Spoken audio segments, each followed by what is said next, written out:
Thank you for downloading the Start to Stitch face covering pattern. I've developed this from a number of open source patterns that I used to create something for Sea Salt Cornwall, who requested a number of cloth face coverings from me, and since then a number of people have asked me, so I thought I would pop this online so that everyone had access to it. It's a two-piece shaped face covering with a seam down the front, and it is suitable for both men and women.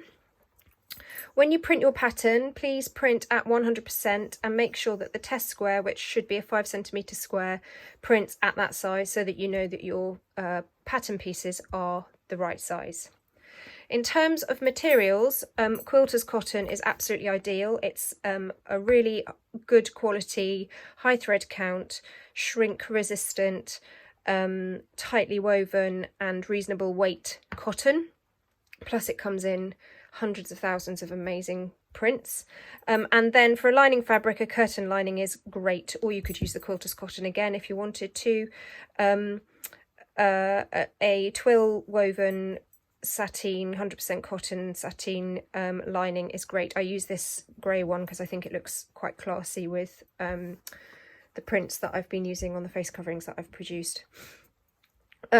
This face covering pattern can be made as a 3-layer if you want extra protection, but I have been making it as a 2-layer because I think that's ample, and it can also be made as a 2-layer mask with an opening for a filter in the middle. I'll show you how to do both of those things.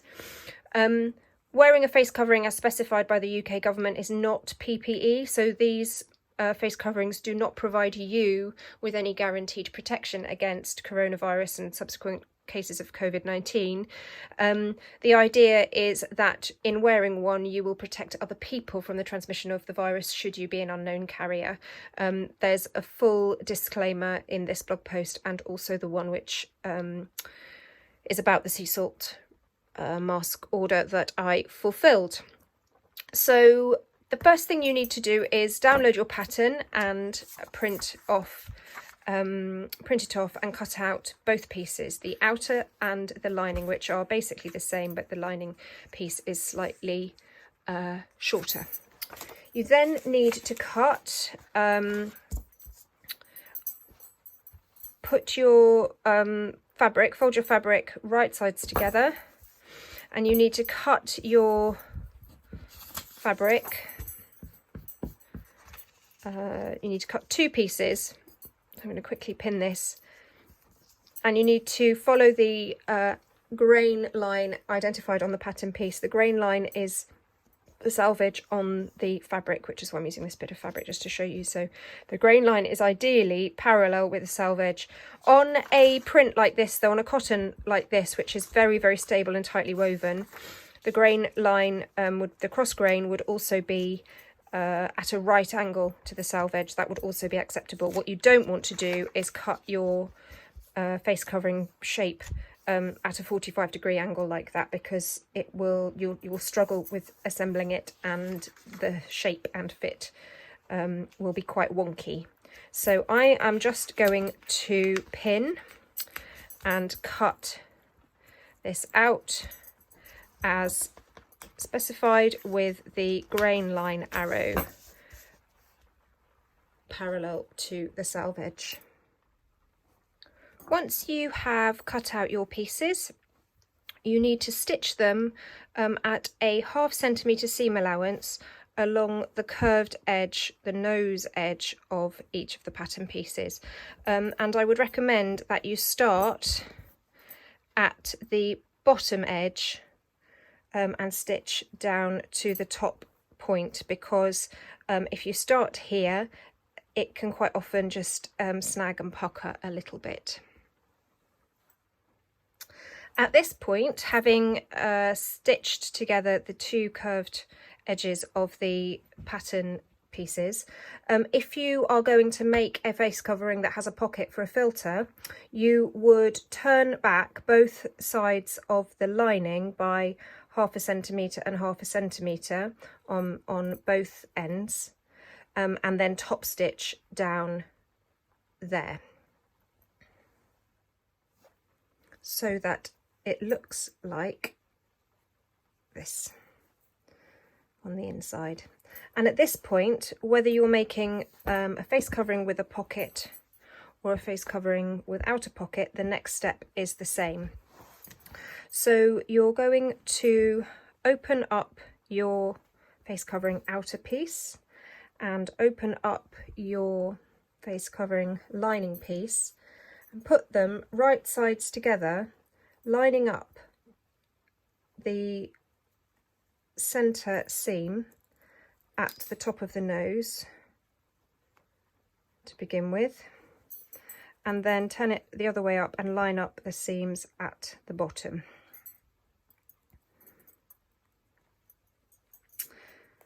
Once you've done that, you can then line up the edges all the way along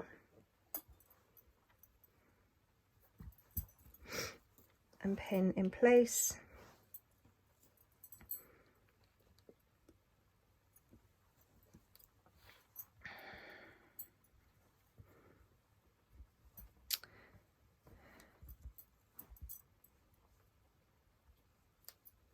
And then you're going to top stitch first along this curved edge, half a centimetre from the edge, back tack at the beginning and at the end, all the way up around the nose bridge and down to the end, and then all the way along this bottom edge.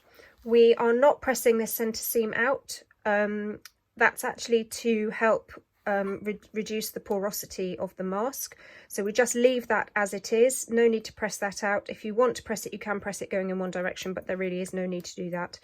And I'm going to just stitch these two pieces together, and you do exactly the same thing with the two pieces if you are making the face covering with a pocket. So I'll just pin those together at the nose bridge, and again at the bottom, and then follow those along as I did with the non-pocket mask. Once you have completed your top stitching, turn your mask through. Again, there is no need to clip the curves. They're so tiny, and the fabric will give quite nicely on the bias. You can see that there's no puckering there, so I have found that there's no need to clip the curves at all. So turn your mask through and give it a quick press to flatten out those seams. So once you have pressed out your face covering, the next thing to do is to turn in the ends. So press over half a centimetre and then fold over a centimetre over the lining and pop a pin in to hold it in place, and then repeat on the other side. For the version with a pocket, you have got this finished lining seam here. You will have more excess here because you've already double turned the lining back, so it's already shrunk back a little bit. So you need to fold over half a centimetre and then fold over a centimetre, or possibly slightly more, so that your elastic channel, which is this bit, is absolutely butt up against the lining edge, but without capturing it into the seam line. And pop a pin in there, and again on the other side it's actually more like a centimetre and then a centimetre and a half fold over. But whatever happens, you need to make sure that the pocket bit is clear and the elastic channel is bolt up against it, really nicely tightly up against it, and pop a pin in. And then what you're going to do on both of these is you're going to start stitching here on the bottom left hand corner as you're facing the mask, looking into the mask. Back tack, go all the way up, back tack again, then pivot and do a 1/2 centimetre top stitch all around the top and the nose bridge until here. Do a little back tack again, pivot and go down, and then back tack again at the bottom. I'll just repeat that, it's the same on this one. So you start here, back tack, go all the way along, back tack, then top stitch all the way along the top, pivot, back tack there, and then go all the way down and back tack there. The reason you do a back tack at the top and the bottom of the elastic channel is because that area will get quite a lot of wear and tear as the elastic is pulling through it, and you want it to stay nicely firm and stitched and have a lot of longevity in your face covering. So here I am with the two face coverings with the elastic channel stitched and the top stitching.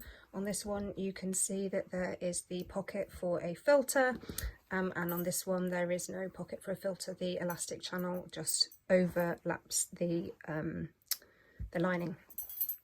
So the next and final step is to insert your elastics. This pattern will work with elastic straps around the head and neck, or with ear elastics. So for the elastic straps around your head, you need a 60 centimetre piece of elastic. And this is my secret elastic inserting weapon. It's actually a rouleau loop maker, but it's perfect for this because I can just push it through the elastic channel, hook the elastic through, and then pull the elastic directly through the channel. I'm going to do that on both sides. In an ideal world, you would make sure that your elastic isn't twisted as it goes through. For comfort, you want the elastic to be nice and flat all the way through. And in order to finish, we are going to just pull that elastic on the left hand side up, that's my iron beeping, up to the point where it's just hidden inside that opening, and then we're going to take this elastic and poke it in that opening by about 2 centimetres. Can feel where the end is there. You can pop a pin in there if you'd like to, just to stop it pulling out whilst you go to the machine, and then you're going to do 4 or 5 short back tacks, or a long bar tack zigzag along there, just at the bottom edge there, to capture both of those bits of elastic in place. For the face covering with ear elastics, you need 2 pieces of elastic that are 20 centimetres long, and then you're going to do the same thing, pull them through the elastic channel that you've made, and repeat the process, only you are looping the elastic. Make sure it's nice and flat, and then you're looping the elastic. Actually, with ear elastics you're going to do it the other way. Pull the elastic so that the top is level with the opening, and then poke that other end in by 1 centimetre or 2, just so that both bits of elastic overlap, and you know if you stitch it, it will capture both bits of elastic. And do the same thing on the other side. Now the reason we do it at the top, I would normally avoid doing it at the top, which is why we do it at the bottom for the head straps, but because it's just slightly less visible at the bottom than it would be at the top. But the reason we're doing it at the top for the ear elastics is because when you have your mask on, in order to get it to fit properly, you want the gather to be coming up from the bottom, not down from the top. You will find that with this pattern, to make the ear elastics give you a nice snug fit, you want to be gathering it up from the bottom, which is why we're going to stitch these at the top. So there you have your finished mask with a strap to go around the back of your neck and over the top of your head, or 2 ear elastics. And as I said, if you want to get a really good fit, you can gather the ear elastics around from the bottom, which will just bring that mask up onto your face and give a really good fit. If you find that the elastic is a bit big for you, or you'd like to have some flexibility in how you wear and fit it, when I was making these masks for sea salt, the face coverings for sea salt, we sourced these silicone toggles, which are really great for tightening and loosening elastic on a strap.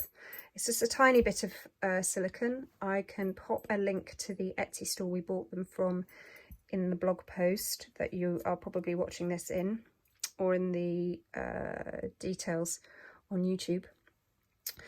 So just to show you how you attach it once it comes, you just need a hairpin. You hook that over your hair elastic, your strap elastic, and then you poke the hairpin. You might just need to wiggle it a little bit through the silicone and thread it onto your elastic strap, and it really is that easy. And if you find that your ear elastics are similarly too long, you can also use these. So as I say, I'll put a link to the place where we sourced them from in the comments, and they do recommend that you remove the toggles when you wash your mask. There's loads of information on the blog post about when and how you should wash your mask and handle it, your face covering. But just to quickly say that it is important to pre-wash your fabrics if you're intending to repeatedly wash your mask at 60 degrees. But according to the US Centers for Disease Control, it isn't strictly necessary to wash a cloth face covering at 60 degrees because it is the detergent that breaks down the virus that may be lingering in the fibres. So I'll also put a link to that information in the comments or in the blog post, wherever you happen to be reading this. But that is the information that comes from the US Centers for Disease Control. It is the soap that breaks down the virus. That's why we have to wash our hands so much. We don't have to wash our hands at 60 degrees. But having said that, it is advisable to wash it at 60 degrees because the 60 degrees will also kill other bacteria or anything that may be hanging around in your face covering, and as a result it might be useful to have more than one of them. So I hope you found that useful. If you have any questions or comments, please do leave them on the blog post or on the YouTube where you are finding this. If you've liked what you've seen, hit the subscribe button. I will be doing more. And stay safe and stay well, everyone. Thanks very much.